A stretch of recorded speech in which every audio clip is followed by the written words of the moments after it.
Summer Games Fest was absolutely incredible. There were so many memorable moments and so many incredible games announced for it. In this video, I'm going to go over all of my personal highlights from that. So we've got a lot to talk about. So let's crack open a cold one and get right into this. Oh my god, he on X Games. The show kicked off with what looked like DLC for Resident Evil Requiem. It was blatantly Capcom that was going on there, and it was quite obviously something in the Resident Evil universe, but I just couldn't put two and two together. And then it hit me because the name of the game appeared on the screen, but we're getting a remake of Resident Evil Code Veronica. Now, you know me, I'm not a huge horror game fan. However, the cultural significance of these games cannot be understated. And this is a game that I can remember seeing getting demoed on screens when I was younger and I walked into an electronics boutique. RIP.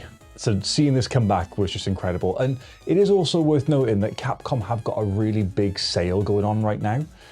I'm really tempted to pick up some of these older games because they're only like £5 or £6. So yeah, but Code Veronica is coming out. It looks like it's coming out in 2027. And as you're probably aware, Capcom had been remaking a lot of their older Resident Evil titles and bringing them up to more modern platforms and giving them a more modern twist. And they're doing the same with a cult classic here. So personally, I can't wait to see what comes of this. And who knows, maybe if I pick up one of these other games, it might get me into playing some of these older Resident Evil games if I'm brave enough. And this is probably my favorite way that a game was announced. And it was by the team behind Cuphead. And the advert for it was essentially a news presenter puppet talking about it, saying that the Cuphead team have got a new game in development. It's still in early days, so it's going to take a while. Obviously, everything is hand-drawn with Cuphead. So as you know, the DLC for that took a long time to come out. So it's probably going to be a while, but if you haven't played the original, I urge you to, because it is a tough game, but it is so fun and it's got such a good bit of charm to it. However, they weren't done with just talking about the newer Cuphead game, which is coming, because we are getting Mighty Cuphead Adventure as well, which is like an 8-bit side-scrolling game made by a smaller team inside of that studio to sort of tide us over. And it is coming to every platform, as well as the Sega Master System, which is just wild. I love it when companies do this though, and they are really paying homage to their roots and the games that inspired them. And it is just going to be a great time, and I cannot wait for this one. Personally, there's going to be an instant pickup for me because you know me, I'm a sucker for a good art style. And this has got that, and it's got charm, and it's got oodles of charm, so much charm. I cannot wait for it. It looks super fun. Now, this next game isn't one that I'm personally going to be picking up, and I can say that as a fact. There's no playing other games in this series that will change my mind on that. But it's Alien Isolation 2, and the reason why I want to mention this is because of just how good it looked. It made me feel uncomfortable. It made me feel scared watching this trailer. The original Alien Isolation game has been out for so long now. I can remember playing a demo of it at an EGX many years ago, and then getting so scared that I just locked myself in one of the lockers in the game till one of the team there had to come over to me and say, look, you're not going to get anywhere. The game needs you to push forward. And I was like, I can't, I'm too scared. But this looks so unsettling. Unlike the first game that was kind of set all within that one space station, this looks like you're going outside a little bit onto the planet as well. It looks super uncomfortable. It looks super creepy. The xenomorph just sounds and feels even more disturbing than last time. However, I will blame Family Guy for me not being able to get that one scene out of my head every time I see one.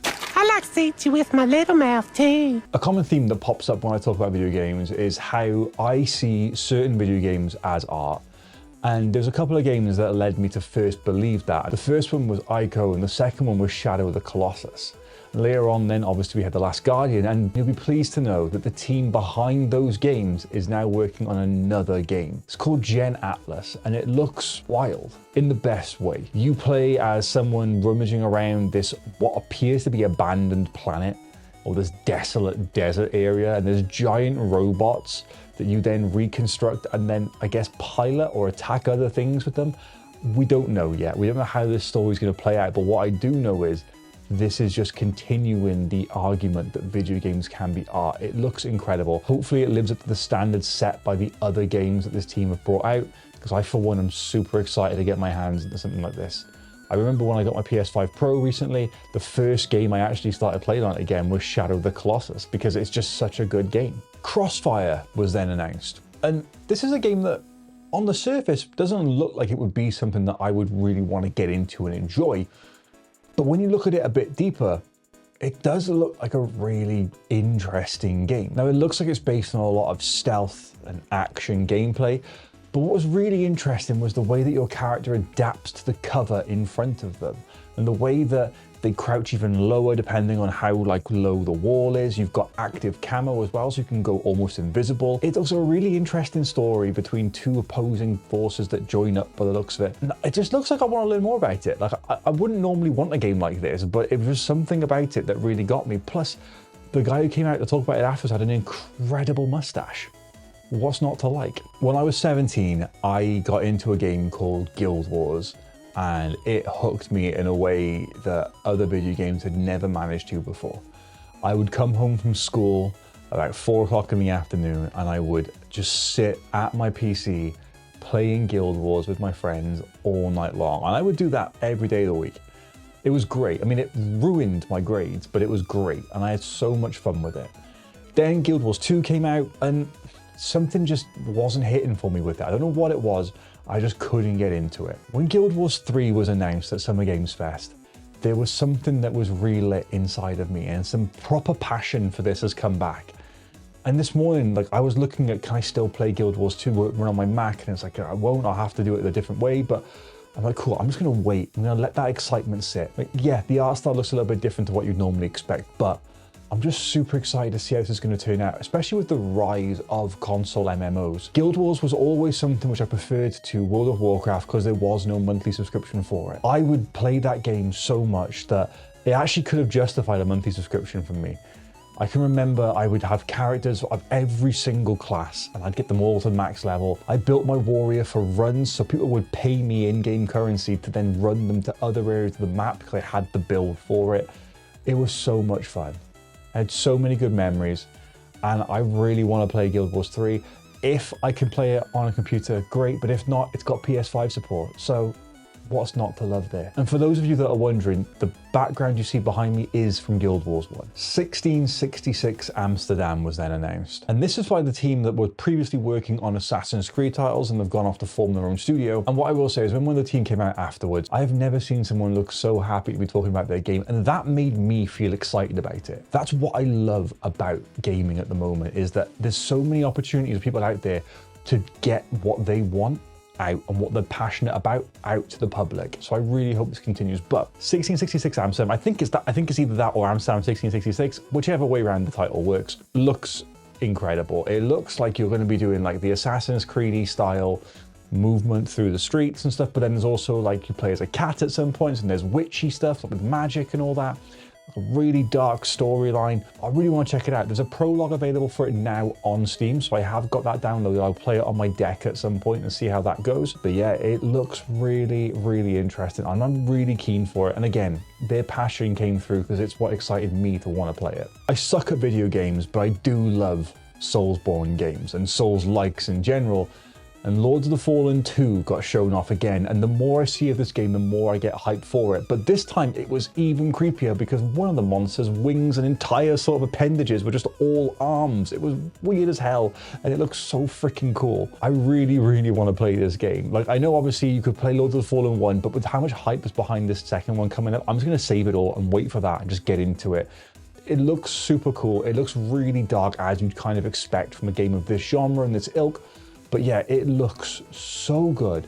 And every time they show it off, it just gets better and better and better. We then had the sequel to Stellar Blade set in the same universe with Stellar Blade Blood Rain. Now, it's not the same character from the first one. It does look super intense with the combat, as you'd expect. It looks very quick as well and very fast. And I am really excited to see how pretty this game can look. Stellar Blade is a game which came out of kind of nowhere and received so much praise for what it did, to the point where I went out and bought a copy of it, but I never played it.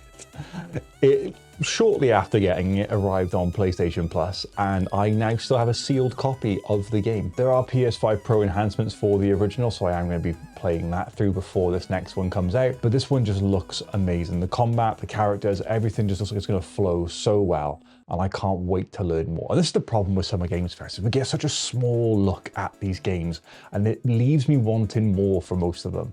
but this is definitely something that I'm super excited for. If you follow me on Twitch, you'll know that I've been playing a bit more Street Fighter lately. Not that I'm any good at it, but I do enjoy fighting games, and I've always loved fighting games. Even though, like I said, I'm not the best at them, I do have fun and I do like to push myself with them. And I've always just, I guess it was the first game I ever played with Street Fighter 2 Turbo, so it's always got a special place in my heart. And we found out about Street Fighter 6 Year 4. And what they do with these now is basically, when they say Year 4 and like Year 3, for example, they just show off the characters that are coming, and we're getting 4 characters that are coming this year. The first one we're getting is Yasmin, then we're going to be getting ourselves Arjun, then we're getting Tifa from Final Fantasy, and then we're getting Bosch, who's a character that you'll know from the World Tour, which is the single player experience of the game. There's a lot of discourse online about this, but the reason why I'm excited for it is because, well, they're new characters. They're going to be playing differently to what we have originally.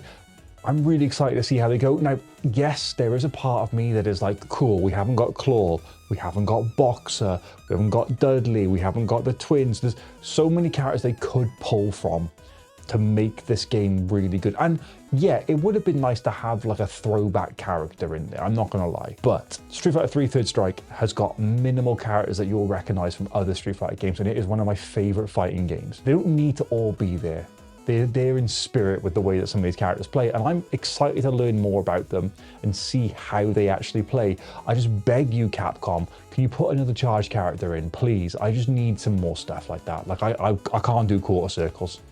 My hands just can't do it. I don't know what's wrong with me. And last, but definitely not least, was we got the announcement of Final Fantasy VII Revelation. And this is the third part, the final part of the trilogy of this game. It's weird to think that Final Fantasy VII's remake initially started as a tech demo for the PS3, and ever since then people have been clamoring for it.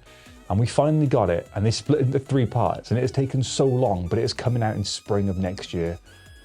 And it's going to be looking really, really good. Now, I still need to finish the other 2 installments, and I do want to kind of get that done so that when the 3rd one comes out, I can just roll straight into it.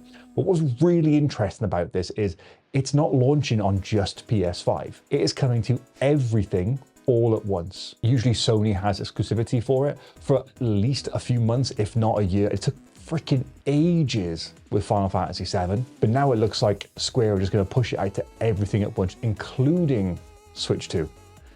It's a great time to be a Final Fantasy fan, and it's a great time to be a gamer. And that is it for my highlight reel of Summer Game Fest. I want to say, first off, a huge thank you to all of you who, 1, have made it through this far in the video, and 2, came to the streams to hang out whilst we've watched this together.